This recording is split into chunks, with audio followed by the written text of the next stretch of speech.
आप सभी को नमस्कार। दोस्तों, मिथुन राशि वाले जातकों का इस चैनल पे स्वागत। इस वीडियो में हम आपको बताने वाले हैं हमारे जीवन को सबसे ज़्यादा प्रभावित करने वाले ग्रह देवगुरु बृहस्पति माने जाते हैं, जो 11 मार्च को मार्गी होने वाले हैं। इसका क्या परिणाम मिथुन राशि वाले जातकों के जीवन में मिलने वाला है, ये जानकारी इस वीडियो में हम आपको देने वाले हैं। देखिए, मान सम्मान, सौभाग्य, संतान, वैवाहिक जीवन को तथा व्यक्ति के जीवन में व्यक्ति के धन को प्रभावित करने वाले ग्रह देवगुरु बृहस्पति ही माने जाते हैं।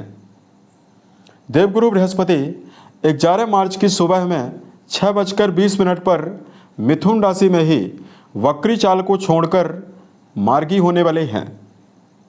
गुरु की प्रारंभ हुई सीधी चाल 2 जून 2026 तक मिथुन में प्रभावी रहने वाली है। अतः मिथुन राशि वाले जातकों के जीवन में ही देवगुरु क्या परिणाम देने वाले हैं, इस वीडियो में ये जानकारी हम आपको देने वाले हैं। मिथुन राशि वाले जातकों, देवगुरु बृहस्पति आपकी राशि के लिए आपके वैवाहिक भाव के स्वामी, वहीं आपके दशम भाव यानी आपके कर्म भाव के स्वामी माने जाते हैं। पिछले समयावधि में टेढ़ी चाल चल रहे थे और इनके ऊपर राहु देव की लगातार दृष्टियां भी पड़ रही थी, तो आपके जीवन में कई मामलों में आपको नेगेटिविटी मिल रही थी। जैसे करियर को लेकर समस्या, मानसिक रूप से मिथुन राशि वाले जातकों को नकारात्मकता, साथ में मिथुन राशि वाले जातकों के जीवन में आमदनी की कमी, खर्चों में बढ़ोतरी।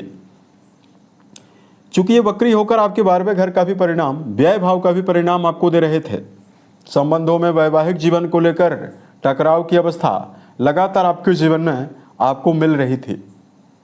अब यहाँ पर गुरु की प्रारंभ हुई सीधी चाल किन मामलों में आपको शुभता देने वाली है, ये जानकारी अब हम आपको देने वाले हैं।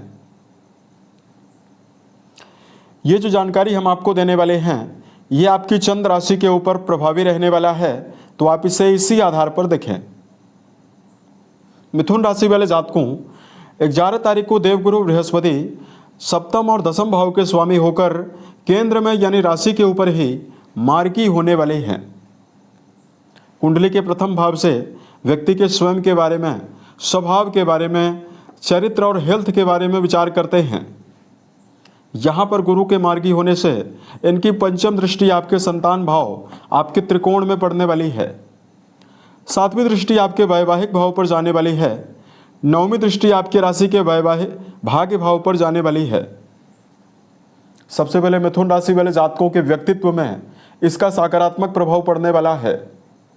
पुराने समय में किसी भी कार्य को लेकर मानसिक डर या कार्यों में फोकस की कमी यदि आप लगातार झेल रहे हैं, 11 तारीख से गुरु की प्रारंभ हुई सीधी चाल कार्यों को लेकर भरपूर मनोबल और मिथुन राशि वाले जातकों के जीवन में मानसिक सकारात्मकता आपको देने का काम करने वाली है। मिथुन राशि वाले जातकों, राशि के ऊपर देवगुरु बृहस्पति की प्रभावशाली अवस्था करियर के मामले में आपको सफलता देने वाली है। कर्म भाव के स्वामी देवगुरु राशि के ऊपर जैसे सीधी चाल में आने वाले हैं, तो कर्म क्षेत्र के मामले में यदि आपको दबाव और परेशानियों का सामना वर्क प्लेस पर करना पड़ रहा है, आसानी से आप वर्क प्लेस पर खराब परिस्थितियों से निकलने में समर्थ होने वाले हैं और कर्म क्षेत्र के मामले में शुभता मिलने वाली है। मिथुन राशि वाले जातकों के जीवन में वर्तमान में अगर आप बृहस्पति जनित क्षेत्रों में कोई भी काम करते हैं, बैंकिंग सेक्टर, लेखन पत्रकारिता, courier service, advisory field, chartered accountant या वर्तमान समय में जो लोग कोई भी व्यापार कर रहे हैं, इन सभी जातकों के जीवन में कर्म क्षेत्र के मामले में बड़े परिणाम, सफलतादायक परिणाम प्राप्त होने की संभावना करियर में आपको मिलने वाली है। देवगुरु कर्म भाव के ही स्वामी हैं, तो यदि आपके पास किसी भी प्रकार का कार्य व्यवसाय नहीं है, यहाँ पर मिथुन राशि वाले जातकों के जीवन में नई अपॉर्चुनिटीज, नए कार्य व्यवसाय के अवसर प्राप्त होने की संभावनाएं भी आपको प्रबल रूप से मिलने वाली है। राशि के ऊपर प्रभावशाली बृहस्पति की 5वीं दृष्टि का जो प्रभाव रहने वाला है, ये विद्यार्थियों के जीवन में बहुत ही अच्छा परिणाम देने वाला है। कुंडली का 5वां घर शिक्षा को निर्धारित करता है और कुंडली का 9वां घर आपकी उच्च शिक्षा को निर्धारित करता है। गुरु का संबंध ज्ञान और शिक्षा से ही है, अतः विद्यार्थी जीवन में जुड़े हुए सभी जातकों के जीवन में 11 मार्च से लेकर 2 जून तक का समय सफलतादायक अवस्था शिक्षा के मामले में आपके जीवन में बनाने वाला है। विद्यार्थी जीवन में जुड़े हुए जातकों के मन में प्रबल सकारात्मकता, प्रबल ऊर्जा शक्ति आपको मिलने वाली है और वर्तमान में उच्च शिक्षा के मामले में रहकर यदि आप किसी भी प्रकार के परीक्षा प्रतियोगिता की तैयारी कर रहे हैं, यहाँ पर भी आपको शुभ परिणाम मिल सकता है। मिथुन राशि वाले जातकों के संतान के लिए भी समय बहुत ही अच्छा रहने वाला है। गुरु की पंचम दृष्टि का जो प्रभाव रहने वाला है, संतान की उन्नति और प्रगति की संभावनाओं को जीवन में बनाने वाला है। यदि आपके पास संतान नहीं है, नवीन संतान के लिए जो मिथुन राशि वाले जातक मन में चाह रखते हैं, उन जातकों के जीवन में गुरु की प्रभावशाली अवस्था नए संतान के मामले में आपको सकारात्मकता देने वाली है। संतान सुख की संभावनाओं को भी आपके जीवन में आपको देने वाली है। आपके वैवाहिक भाव के स्वामी गुरु 7वीं दृष्टि से आपके वैवाहिक भाव को ही देखने वाले हैं। अतः रिश्तों के मामले में वैवाहिक जीवन को लेकर आपके जीवन में पिछले समय में अनिश्चितता या तनाव की अवस्था अगर है, क्योंकि ये वक्री अवस्था में थे और राहु देव की दृष्टियों में गुरु थे, तो यहाँ पर देव गुरु वक्री से मार्गी होंगे, संपूर्ण ऊर्जा शक्ति के साथ आपकी राशि के 7वें भाव का परिणाम देने वाले हैं। यहाँ पर मिथुन राशि वाले जातकों के जीवन में संबंधों में भावनात्मक जुड़ाव और वैवाहिक जीवन के मामले में जुड़े हुए जातकों के लिए जीवन साथी के साथ रिश्तों में उत्साह की संभावनाएं आपको प्रबल रूप से मिलने वाली है। वैवाहिक जीवन में जुड़े हुए जातकों के लिए धार्मिक क्रियाकलापों में जुड़ाव की संभावना, लंबी धार्मिक यात्राओं की संभावना आपके जीवन में बनने का प्रबल योग भी गुरु के मार्गी होने से आपके जीवन में रहने वाला है। यहाँ पर जो मिथुन राशि वाले जातक अविवाहित हैं, जिनके जीवन में विवाह की कामना लेकर मन में चल रहे हैं, उन जातकों के जीवन में भी गुरु की प्रारंभ हुई मार्गी चाल अविवाहित जातकों के लिए नए वैवाहिक प्रस्ताव, वैवाहिक जीवन के लिए नवीन संभावनाओं का निर्धारण आपके जीवन में करने वाली है। देवगुरु नवम भाव को देखने वाले हैं, तो घर के बड़े सदस्यों का सहयोग आपको यहाँ पर जो दृष्टि पड़ने वाली है, इसकी वजह से आपको देने वाले हैं। अतः पारिवारिक जीवन को लेकर भी ये समय बहुत ही बेहतर आपके जीवन में कहीं न कहीं रहने वाला है।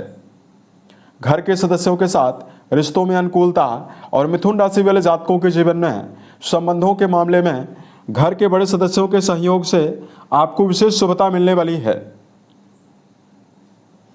अब देखिए, यही देवगुरु बृहस्पति जो हैं, ये राहु देव की दृष्टियों में भी रहने वाले हैं, क्योंकि कुंभ में मौजूद राहु अपनी पंचम दृष्टि से गुरु को देखने वाले हैं। आपकी जानकारी के लिए बताना ही चाहते हैं, गुरु राहु की युति चांडाल योग का निर्माण करती है। कुछ मामलों में मिथुन राशि वाले जातकों को सावधान रहने की आवश्यकता भी जीवन में रहने वाली है। सबसे पहले तो मिथुन राशि वाले जातकों को इस समयावधि में ओवर कॉन्फिडेंस के साथ कोई भी काम करने से बचना है। दूसरा, मिथुन राशि वाले जातकों, जीवन में किसी भी फील्ड में अगर आप कोई भी काम कर रहे हैं, तो आपको जब तक किसी एक लक्ष्य में सफलता ना मिल जाए, तब तक आपको कई काम एक साथ करने से बचने की आवश्यकता रहने वाली है। एक कार्य में सफलता मिलने के पश्चात ही आपको दूसरे कार्य में इन्वॉल्व होकर प्रयासरत रहना है। यानी निरंतरता और मानसिक सकारात्मकता बनाकर यदि आप मेहनत करते हैं, तो आपके जीवन में ये समय आपको ज़्यादा बेहतर परिणाम दे सकता है। धार्मिक मामलों में मिथुन राशि वाले जातकों के लिए उपाय की जानकारी दिया जाए। मिथुन राशि वाले जातकों को इस समयावधि में ओम नमो भगवते वासुदेवाय नमः नामक मंत्र का जप करना शुभ परिणाम आपको देने वाला है। देवगुरु बृहस्पति की अवस्था को बेहतर करने के लिए प्रत्येक बृहस्पतिवार के दिन गौशाले में गायों के लिए हरे चारे का यदि आप प्रबंध करते हैं, या यदि आपके घर में खुद ही गाय मौजूद है, अगर आप गाय को हरा चारा डालते हैं, तो आपको विशेष शुभता मिलने वाली है। साल 2026 के सभी महीने आपके जीवन में बेहतर संभावनाओं का निर्माण करें और आप सफलता के सभी मुकाम को टच करें। इसी कामनाओं के साथ मैं अपनी वाणी को विराम देता हूँ। ओम नमः शिवाय।